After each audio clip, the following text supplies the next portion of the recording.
ప్రార్థన చేసుకుందామండి.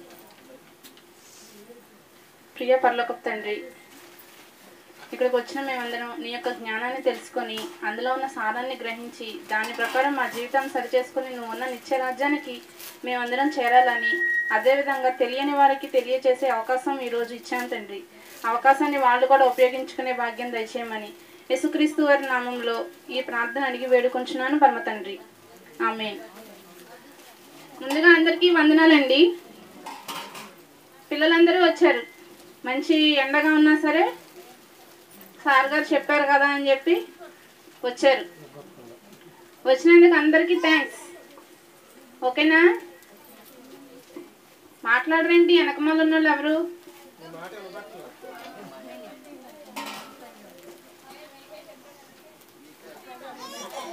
సరేనండి. ఈరోజు అంశం నీతి న్యాయములు. నీతిగా జీవిస్తేనే భూమి మీద అయినా పరలోకంలో అయినా మనకి ఒక మంచి పేరు అనేది వస్తుంది. ఇప్పుడు భూమి మీద ఎవరినన్నా చూస్తే ఏమంటారు? అతడు చాలా నీతిగా ఉన్నాడు, చాలా మంచి పనులు చేస్తున్నాడు అని మంచి కార్యాలు చేసే వాళ్ళ గురించి చాలా గొప్పగా చెప్పుకుంటారు. అవును కదా? అవునండి. వారి చూడటానికి వారి ప్రవర్తన మంచిగా కనిపిస్తే నీతిగా ఉన్నారు అని అంటారు.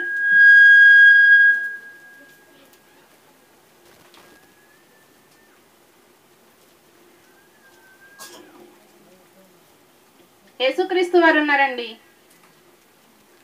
యేసుక్రీస్తు వారు నాలో పాపం ఉన్నదని ఎవరు స్థాపింపగలరు అని సవాల్ విసిరారు. పాపం ఉందని ఎవరు నిరూపింపగలరు అంటే ఏంటి? పాపం చేయలేదని. యేసుక్రీస్తు వారు పాపం అనేది చేయలేదని ఆయన ఏం చేశారు? సవాల్ విసిరారు. నాలో పాపం అనేది లేదు అని. పాపం లేదు అంటే ఏమై ఉన్నట్టు? నీతిగా జీవించినట్టు. పాపం అనేది తనకు అంటించుకోదా, చాలా నీతిగా న్యాయంగా బ్రతికాడు. 33.5 సంవత్సరాలు బ్రతికారు యేసుక్రీస్తు వారు. నీతి న్యాయములను అనుసరిస్తూ భూమి మీద దేవుని చిత్తాన్ని నెరవేరుస్తూ పరలోకం చేరుకున్నారు. మనం కూడా నీతిగా న్యాయంగా జీవిస్తే పరలోకం అనేది చేరుతామండి. ఇప్పుడు స్కూల్కి వెళ్తారు అందరూ స్కూల్కి వెళ్ళే పిల్లలే. టీచర్ బోర్డు మీద మ్యాథ్స్ వచ్చిన వాళ్ళకి రాని వాళ్ళకి అందరికీ ఒకేలా చెప్తారా? లేకపోతే వచ్చిన వాళ్ళకి ఒకలాగా రాని వాళ్ళకి ఇంకొకలాగా చెప్తారా? ఒకే క్లాస్లో ఒకే టీచర్ బోర్డు మీద సమ్ము ఎలా చెప్తారు? అందరికి ఒకలానే చెప్తారు. క్లాస్లో 30 మంది ఉంటే 30 మంది ఒకేలా చదవరు కదా. కొంతమంది బాగా చదవచ్చు, కొంతమంది ఒక యావరేజ్ చదవచ్చు, కొంతమంది అసలు చదవకపోవచ్చు. కానీ అందరికీ ఈక్వల్గా సమ్ము బోర్డు మీద ఒకేలాగా చెప్తారు. అదేవిధంగా దేవుడు కూడా భూమి మీద ఉన్న వాళ్ళకి నీతిగా జీవించినా నీతిగా జీవించకపోయినా ఒకే విధంగా సూర్యుని యొక్క వేడిని ఇస్తున్నాడు, వెలుతురుని ఇస్తున్నాడు, వర్షాన్ని ఇస్తున్నాడు, మంచుని ఇస్తున్నాడు. అవును కదండి? దేవుడు ఏం చేస్తున్నాడు? అందరికీ సమానంగా అన్నీ ఇస్తున్నాడు. దేవుడు తన యొక్క నీతిని న్యాయాన్ని మనకి ఈ విధంగా చూపిస్తున్నాడండి. మరి నోవహ గారు ఉన్నారు, బైబిల్లో నోవహ గారు ఉన్నారు. స్టార్టింగ్లో అందరూ చేసే పాపాలకి దేవుడు భూమి మీదకి ప్రచండ వర్షాన్ని కురిపించాడు. వర్షం అంటే 40 రాత్రింబగలు వర్షం కురిసింది.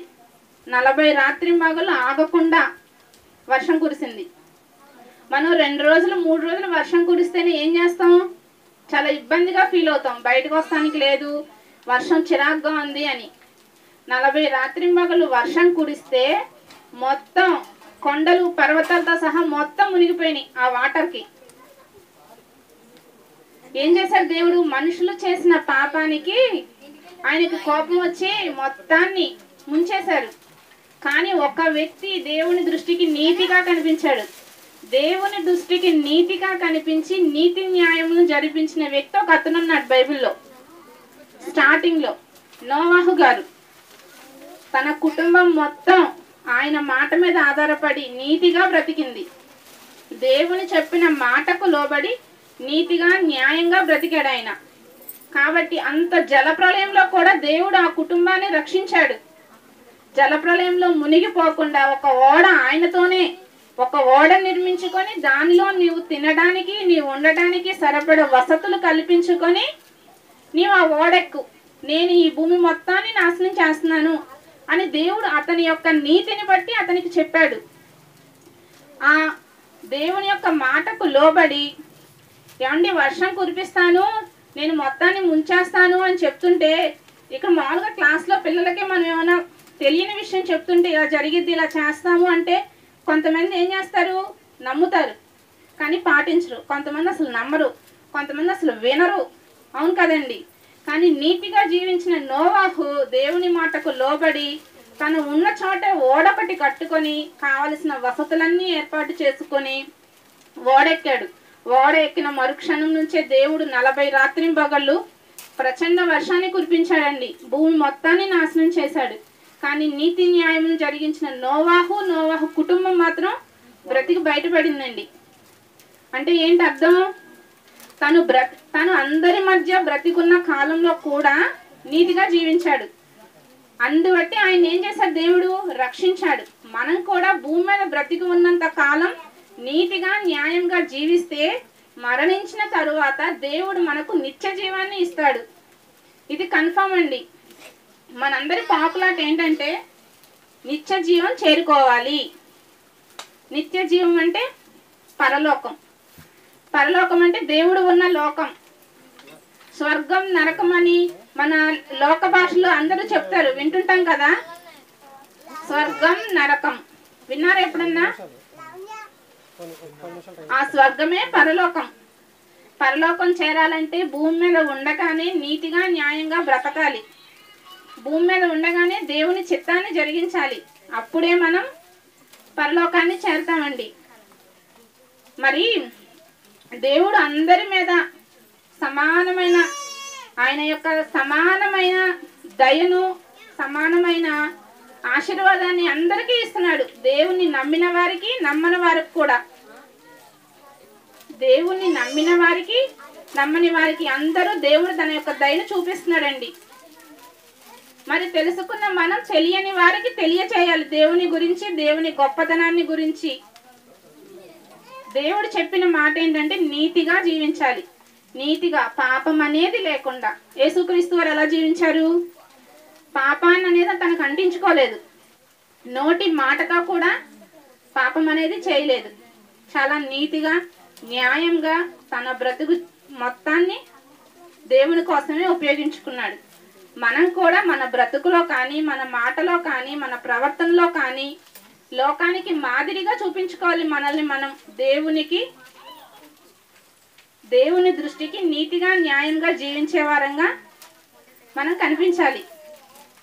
ఒక రిఫరెన్స్ చూపిస్తానండి.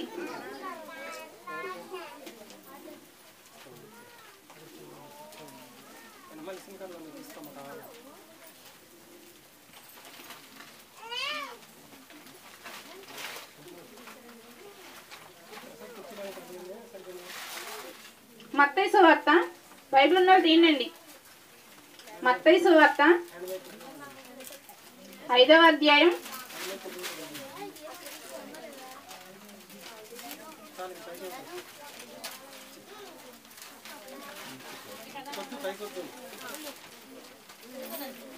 45వ వచనం అండి.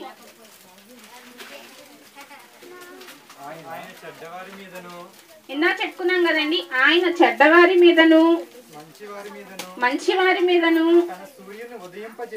తన సూర్యుని ఉదయింపచేసి నీతిమంతుల మీదను అనీతిమంతుల మీదను వర్షము కురిపించుచున్నాడు. ఎవరైనా? దేవుడు. నీతిమంతుల మీద, అనీతిమంతుల మీద, అందరి మీద ఏం చేస్తున్నాడు దేవుడు? వర్షాన్ని కురిపిస్తున్నాడు, సూర్యుడిని ఉదయింపచేస్తున్నాడు. ఆయన చేయబట్టే మనం ఈరోజు తింటున్నాం, త్రాగుతున్నాం, తిరుగుతున్నాం. అది ఎవరి దయ? దేవుని దయ. ఇంకొక వచనం చూసుకోండి. 12వ అధ్యాయం మత్తయి సువార్త 12వ అధ్యాయం 37వ వచనం. నీ మాటలను బట్టి నీతిమంతుడవని తీర్పు నందుదువు. నీ మాటలను బట్టియే అపరాధివని తీర్పు నందుదువు.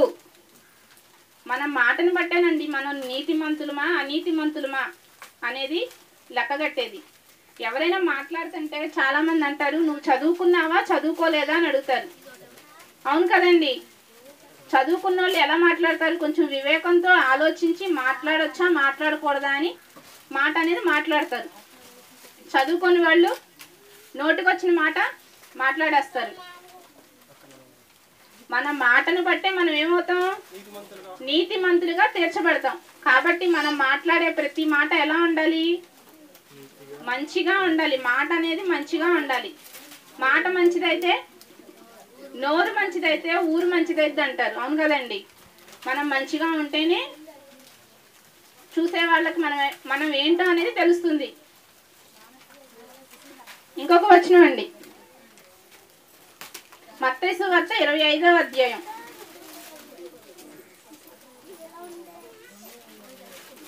46వ వచనం.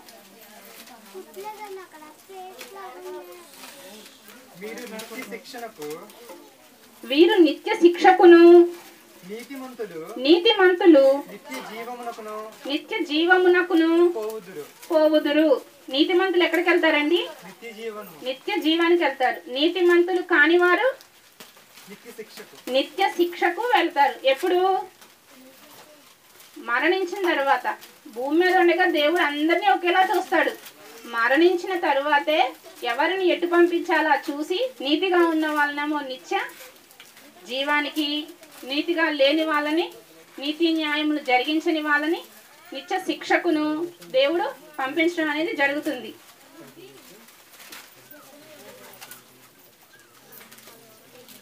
ఏమంటే మరి ఇప్పుడు నేను చెప్పింది విన్నారా అందరూ? మనం ఎలా ఉండాలి? నీతి న్యాయములను కలిగి వాటిని జరిగిస్తూ ఉండాలి. మన నోటి మాటను బట్టి, మన ప్రవర్తనను బట్టి దేవుడు ఏం చేస్తాడు? మనల్ని నీతిమంతులుగా తీరుస్తాడు. మనం నీతిమంతులుగా జీవిస్తేనే నిత్య జీవానికి అనేది చేరుతాం. నీతిమంతులుగా జీవించకపోతే నిత్య నరకానికి చేరుతాం. నీతిమంతునిగా జీవించాలి అంటే యేసుక్రీస్తు వారు చాలా మంచి మాటలు చెప్పారండి. మీరు ఇలా జీవిస్తేనే, ఇలా ఉంటేనే మీరు దేవుని దగ్గరకు చేరుకుంటారు. నీతిమంతులుగా మీ ప్రవర్తన అనేది నీతిమంతులుగా న్యాయంగా ఉంటుంది అని చెప్పారు. యేసుక్రీస్తు వారి మాటలను చాలా మంది ఆచరించారండి. యేసుక్రీస్తు వారి మాటలను చాలా మంది ఆచరించారు, చాలా మంది నమ్మారు. మహాత్మా గాంధీ అహింసావాదం ఎక్కడి నుంచి వచ్చింది? యేసుక్రీస్తు వారి మాటలు.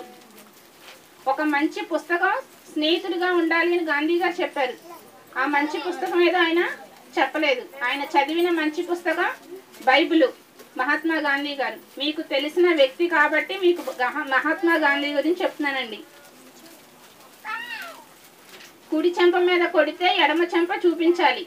మహాత్మా గాంధీ గారి మాట ఇది. ఇది ఎక్కడుంది? యేసుక్రీస్తు వారి మాట బైబిల్లోనే ఉంది.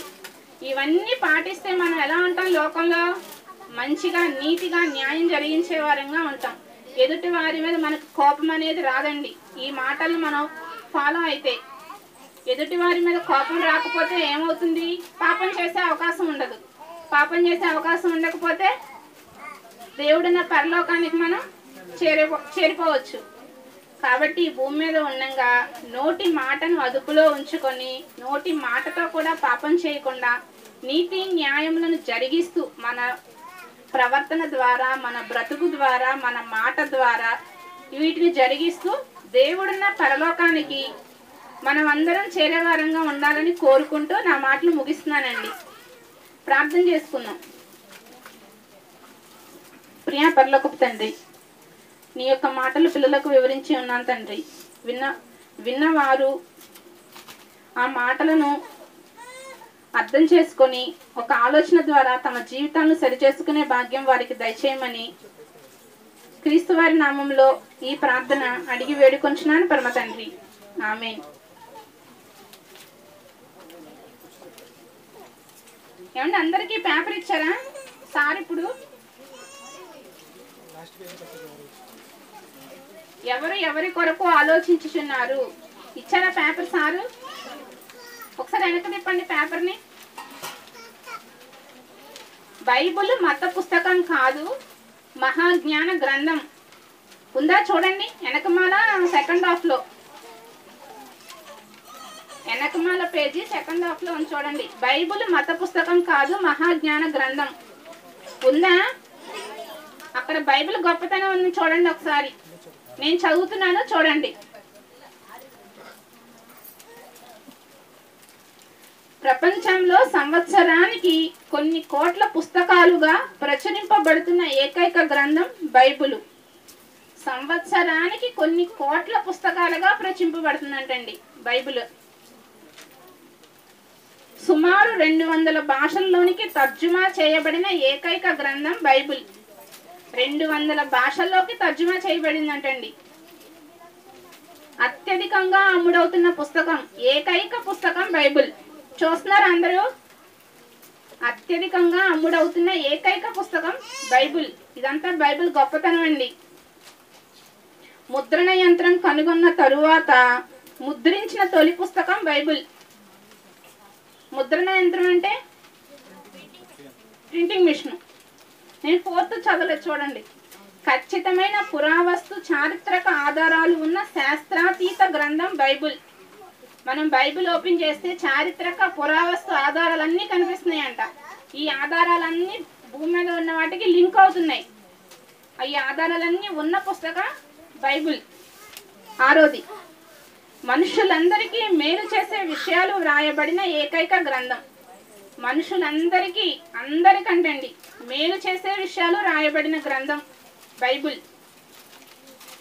7వది, మనిషి గురించిన, ప్రకృతిని గురించిన, దేవుణ్ణి గురించి, దయ్యం గురించి, మన ఆత్మల గురించి పూర్తి వివరాలు వ్రాయబడిన ఏకైక గ్రంథం బైబిల్. ఆత్మ గురించి రాయబడిందండి, మనిషి గురించి, చెట్టు గురించి, జంతువు గురించి, ప్రతి దాని గురించి, దెయ్యం గురించి కూడా రాయబడిందంట బైబిల్లో. అన్నిటి గురించి రాయబడిన గ్రంథం బైబిల్. మహాత్ములకు మార్గం చూపిన గ్రంథం బైబిల్. నేను ఇందాక మహాత్మా గాంధీ గారి గురించి చెప్పాను. అలాంటి మహాత్ములకి ఎందరికో మార్గం చూపించింది బైబిల్. శాస్త్రవేత్తలకు సైతం జ్ఞానాన్ని నేర్పే ఏకైక గ్రంథం బైబిల్. ఏమండి, భూమి గుండ్రంగా ఉందని కనిపెట్టారు, కానీ ఈ పుస్తకం బైబిల్లో ఆది కాండంలోనే రాసి ఉంటుంది. స్టార్టింగే నిరాకారముగా శూన్యంగా ఉంటుంది. అది కాదు, భూమి గోళాకారంలో ఉంటుంది అని చెప్పి స్టార్టింగే, ఎప్పుడు ఈ శాస్త్రవేత్తలు ఎవ్వరూ పుట్టక ముందే భూమి గోళాకారంలో ఉంటుందని బైబిల్లో రాయబడిందండి. శాస్త్రవేత్తలకు కూడా జ్ఞానాన్ని నేర్పే పుస్తకం బైబిల్. సకల శాస్త్రాలను అధిగమించిన గ్రంథం బైబిల్. పరిశుద్ధాత్మ ప్రేరణతో వ్రాయబడిన గ్రంథం. ఏమండి, దీన్ని ఎవరు రాశారనుకున్నారు? పరిశుద్ధాత్మని యొక్క ప్రేరణతో మనుషులు రాశారు. దేవుని యొక్క ప్రేరణతో రాయడం అనేది జరిగింది. నిజమైన దైవ గ్రంథం, దేవుని యొక్క నిజమైన గ్రంథం అండి ఇది. దేవుని గురించి, దెయ్యం గురించి, ప్రకృతి గురించి, సృష్టిని గురించి, ప్రతి ఒక్క దాని గురించి, శాస్త్రం గురించి, అన్నిటి గురించి దీంట్లో ఉందండి. ఇంతకీ బైబిల్ అనేది ఏంటిదండి? మత పుస్తకం మాత్రం కాదు. బైబిల్ మత పుస్తకం కాదు, మహాజ్ఞాన గ్రంథం. ఎంతో జ్ఞానం ఉందండి ఈ బైబిల్లో. దీన్ని చదివితే జ్ఞానవంతులు అవుతారు. వింటున్నారా? శాస్త్రవేత్తలకు సైతం జ్ఞానాన్ని నేర్పించిన గ్రంథం ఈ బైబిల్ అనేది. కాబట్టి చిన్న చూపు చూడకుండా ఒకసారి ఆలోచించి అవకాశం ఉంటే చదవాలని కోరుకుంటున్నానండి.